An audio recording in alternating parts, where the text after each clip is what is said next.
Okay, so with all of our cables inserted and our electronics box enclosure more or less ready to go, we can make the connections of all those wires from the battery, the solar panel, and then our anemometer, and then our temperature sensor.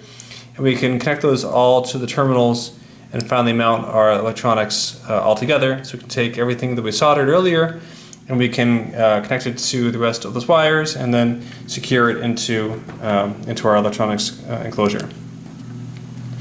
Okay, so I showed you how we can wrap the battery up. Okay, so I'll secure that later on. Okay, but just so that you can see that now, we have 4 things to connect. Okay, and we'll do them in a certain order. First, we're going to do are the difficult things, which are going to be the wires from our anemometer here on the left. That one has a blue, a brown, and a black wire. And then the wires from our temperature sensor. That's our DS18B20. Okay, that we've already secured into our system.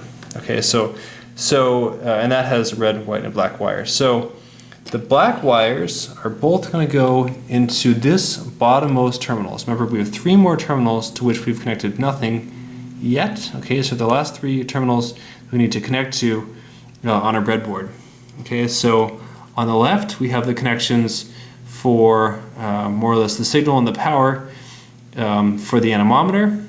We have ground here that'll serve for both the anemometer and the temperature sensor.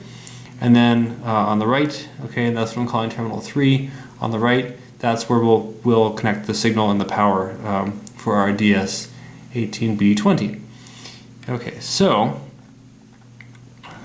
it doesn't really matter too much the order. Okay, just keep in mind that some of these wires are smaller strands, so it might be helpful if you do solder them together, just so you give a little bit more surface area to make contact. And one of the frustrating things about these terminals is that if the wires are particularly small or narrow, they can slip out. Okay, so you want to make sure that there's enough to grip there, because it's basically a mechanical clamp that makes this electrical connection for us. Okay, so starting on the left, we need to take the brown wire, which is the power, the 5.2 volt power that goes to the anemometer. Okay, and that's going to go into that leftmost terminal.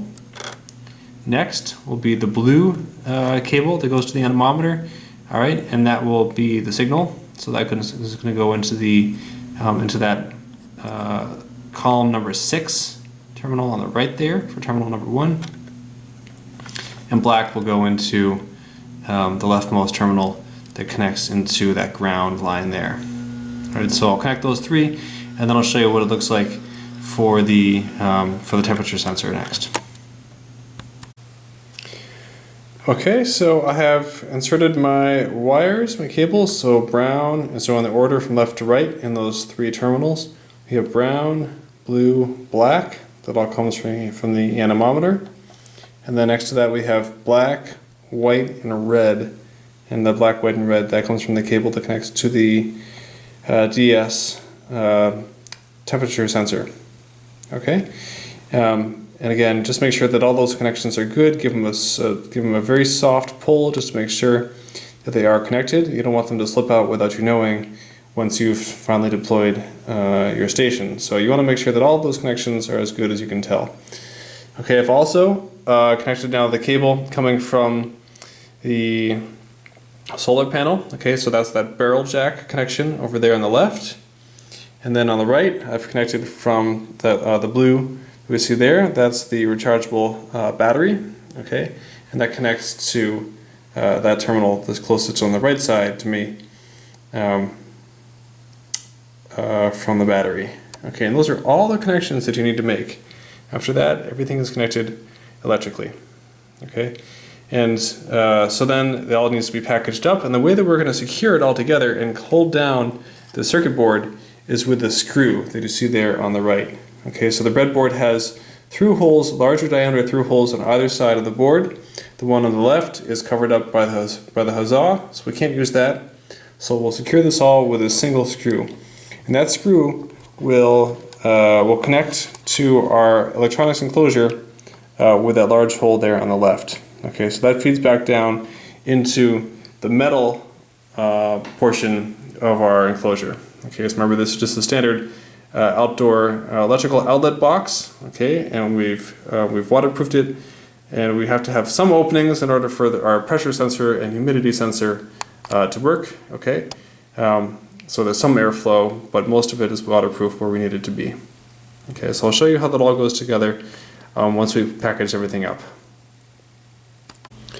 Okay, so at this point I've made all of my connections to all of the terminals, and we'll go through them in order so we can see how everything gets connected. We also have all of our peripherals connected as well. So starting with the button, which is what we were just working on before, okay, we have the red wire, okay, with the 2 hash marks there. That's what returns the power actually to the button. So that goes into the rightmost terminal on the bottom right side of the board. Okay, that goes to our A27 position on the Perma Proto board. Okay, the left terminal, we'll leave that empty. Okay, you could connect a ground into there if you wanted to, but that's not actually necessary. We have another way of supplying ground to the button. So that one remains unconnected. Okay, and following around for the other wires that we have here from the button.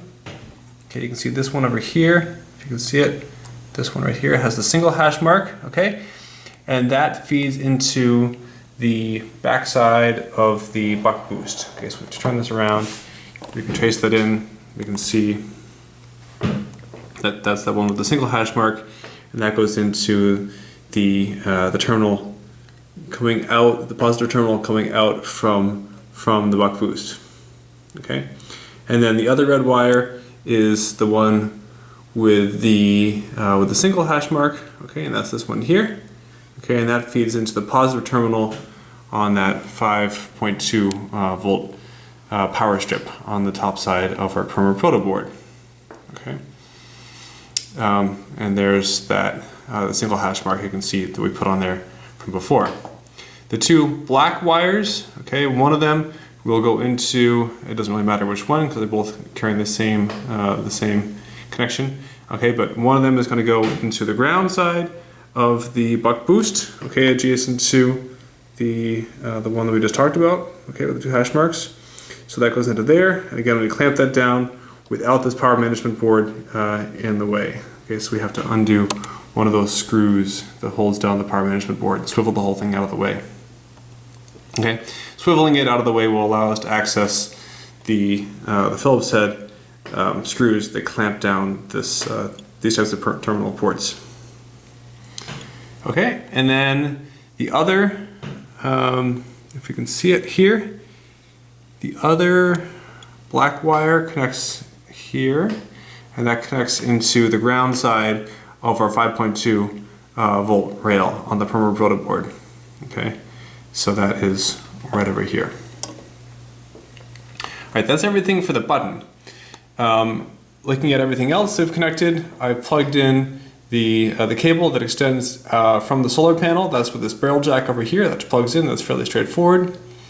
Okay, coming back around again to our usual orientation of things here. We can see inside our electronics enclosure box, that's this thing here. Inside we have this blue item that we can see inside. That is the battery, the rechargeable battery. That connects via this 2-wire JST cable. Okay, so if I move this out of the way, this button out of the way, we can see that cable extends up into the battery port on the power management board. Okay, so that's this wire extending up here, and I plug that in. Since we also have the solar panel plugged in, we can see now that shining LED light. That's the charge light, so we can see that the solar panel, which is getting some ambient light from the room, is sending some power to our battery. Okay, so it's charging it. So we know that that's all connecting and working. That's good. And then we have connected, as we had before, the JST cable that goes from the power management board. That's the power out, and that goes into our buck boost. Okay, so we did it before. The other wires that now we've connected are for our instruments. Okay, so the other two instruments that we have are the anemometer and our temperature sensor. All right, so remember, the temperature sensor is not the one on the BME 280. That's sort of a redundant sensor because that's inside this box. It's not reflective of the actual outside air temperature, which is what we want. So we get the air temperature with our DS18B20 sensor, okay, and that's in our radiation shield that we showed you from before. Okay, so the anemometer has 3 wires. The DS sensor, temperature sensor, has 3 wires. So the order in which they go is from left to right. We have brown, blue, and then black from the anemometer. Okay, so brown is on the left, leftmost terminal. Okay, blue is just to the right of that. Okay, and then black. This is our this terminal serves as all of our grounding for both those sensors. Okay, and put them in, and whenever you insert them, just make sure that you give a little tug to make sure that those wires are indeed mechanically clamped. Okay, after you screw down those little screws, those Phillips head screws there. And so sometimes these wires are small; they can slip out. It might seem like they're clamped down. Some of these terminals aren't the best made terminals in the world. Okay, so the clamping. It's just good to test that before you close up your box and put it outside, and it makes it difficult to get to it again to fix it. Okay. So that's the anemometer. On the right, we have the 3 wires. You can see this black here extend into the overall wire from the DS sensor. Okay, so again, black goes into this terminal here, and then next is white on the left on this terminal, and red on the right for that terminal.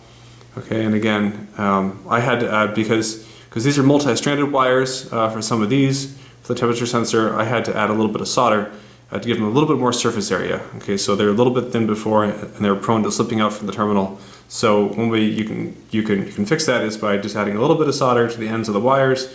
Okay, it'll keep all those multi-stranded wires connected together. Okay, so you don't have any fear of stray wires connecting to some other thing you don't want. Okay, and that makes it better, easier to clamp down. Okay, and then the entire board gets supported with the single screw over here. Okay, so this screw that I've inserted goes through the through hole in the Primer Proto board. So the Primer Proto board has all these little holes for all of our solder connections, okay, but it also has 2 through holes, one on the right side, one on the left side. The left side is covered up by our Huzzah feather board, so we can't access that anymore. Okay, but the one on the right side is able to support this screw, and ultimately this screw is going to go down into our enclosure, electronics enclosure, into this hole right over here. Okay, so we'll position that whole thing in there, carefully package all of our wires into the upper portion of our electronics enclosure box. Okay, and then we'll screw that down through here, and that will hold the whole thing in place. Okay, and you can see now why, given the tight space that we have inside this box, this is why we had to position our capacitor at a slight angle so it's not sticking straight up, so it's not too high for the whole setup here. Okay, and that's all the connections we need to make for our electronics.